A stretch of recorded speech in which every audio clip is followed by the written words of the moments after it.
आता आमच्या नागपूर जिल्ह्यात का नाही ग्रामपंचायतीचे इलेक्शन झाले. तुमच्या इकडे झाले का तो माहिती नाही.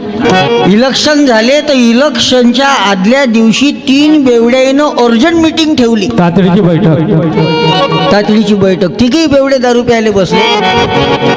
तिघांनी मस्त दारू पेली. तिघच जण दारू पिऊन मस्त बळबळ करे. पहिला दारू पिणारा बेवडा म्हणे मले जर गावचा सरपंच जर केला म्हणे तर मी म्हणे पुरा गाव बदलवून टाकीन म्हणे. त्याच्या पोटात दारू 3 पेल्यावर माणूस का बोलन, काही गॅरंटी आहे का? नाही. ते पहिलं दारू पिणारं बेवडं म्हणे मले जर गावचा सरपंच जर केला तर मी पुरं गाव बदलवून टाकीन. दुसरा बेवडा त्याच्याही पेक्षा कलाकार होता. त्यांनी 2-3 ग्लास दारू ढोकसली. तो पहिल्याले म्हणे काका म्हणे तू सरपंचावरच थांबला म्हणे. अगा म्हणे मले जर महाराष्ट्राचा मुख्यमंत्री जर केला म्हणे तर मी म्हणे पुरा महाराष्ट्र बदलवून टाकीन म्हणे. आता यानं तसं म्हटलं. त्याच्यात पुन्हा तिसरा बसला होता घर मालक. त्यांनी ताव चढला. मग त्यांनी 3-4 ग्लास दारू ढोकसली. तो त्या दोघायले म्हणे काका म्हणे मंगांपासून आपण देशी पिऊन राहिलो म्हणे तर काही देशाचा तो विचार करा म्हणे तुम्ही. मले जर देशाचा प्रधानमंत्री जर केला म्हणे तर मी म्हणे पुरा भारत देश बदलवून टाकीन म्हणे. यानं जसं म्हणलं देश बदलवून टाकीन तेवढ्या वेळात त्याची बायको भजेनं पाणी घेऊन आली. त्याची बायको त्याला म्हणे पांचट्या तू देश नंतर बदलव जो म्हणे. जो सकाळपासून लुंगी समजून मा परकर घातलाय म्हणे तो बदलव म्हणे पहिले. तो एवढा ढिंगा नाही या पेताळायचा. बर्बाद झाले लोक आपले याच्यानं. तुकडोजी महाराजांना भजन लिहिलं. दारूबंदी भजनावली नावाचं पुस्तक आहे आणि त्याच्यात हे भजन आहे की अमृत छोड़ा पीता शराब है भगवान के नाम से मुख मोड़ लिया तूने जीवन गवा दिया तूने जीवन गवा दिया क्या किया रे पाना था उसको तो खो दिया पाना था उसको तो खो दिया पाना था उसको तो खो दिया क्या किया क्या किया क्या किया रे तूने जीवन गवा दिया तूने जीवन गवा दिया क्या किया रे पाना था उसको तो खो दिया पाना था उसको तो खो दिया पाना था उसको तो खो दिया. म्हणून आज या गावाच्या उत्सवाच्या निमित्तानं काल्याच्या निमित्तानं आपण सर्व मंडळी आज इथं एकत्रित आलो.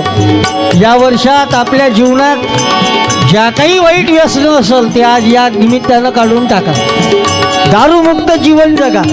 ज्याच्यानं आमचं कल्याण नाही, आपल्या परिवाराचं कल्याण नाही, ते व्यसन करायचंच कशाले. तुम्ही पहा गुजराती, मारवाडी, सिंधी, जैन समाजाची माणसं याचा आदर्श घेण्यासारखा आहे.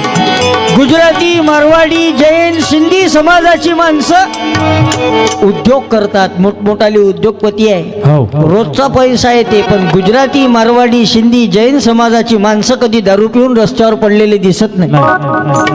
हे आपलंच बियाणं जास्त गडबड करते. 85% छटाकभर पेते आणि पावभर गात आणते कि 50 ग्रॅम मारू तो रस्ता भूल जाए 100 ग्रॅम मारू तो नाली में गिर जाए पूरी शीशी मारू तो लता खा जाए पूरी शीशी मारू तो लता खा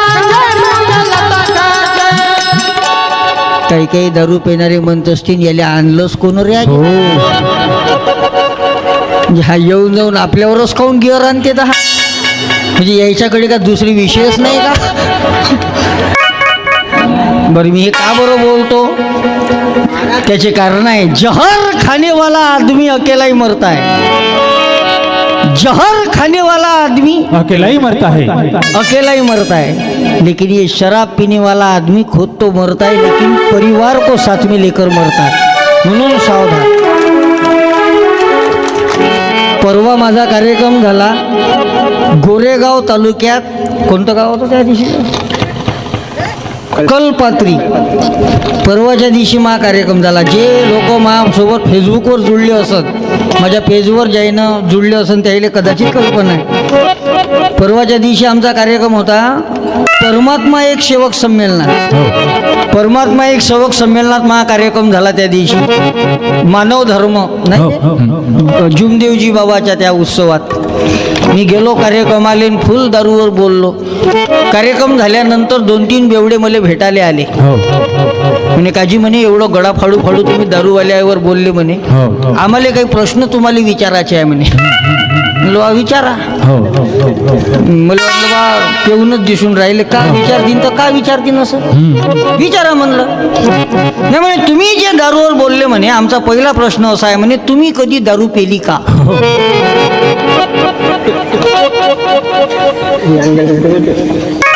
मी म्हणलं तुम्हाला का वाटते. नाही नाही नाही म्हणे तुम्ही खरं खरं सांगा म्हणे. म्हणलं बा आमचं पूर्ण कुटुंब वारकरी संप्रदायाचं आहे, त्याच्यामुळं मला कधी ते दारू आणि ते काय म्हणते बियर त्याच्या मागं कधी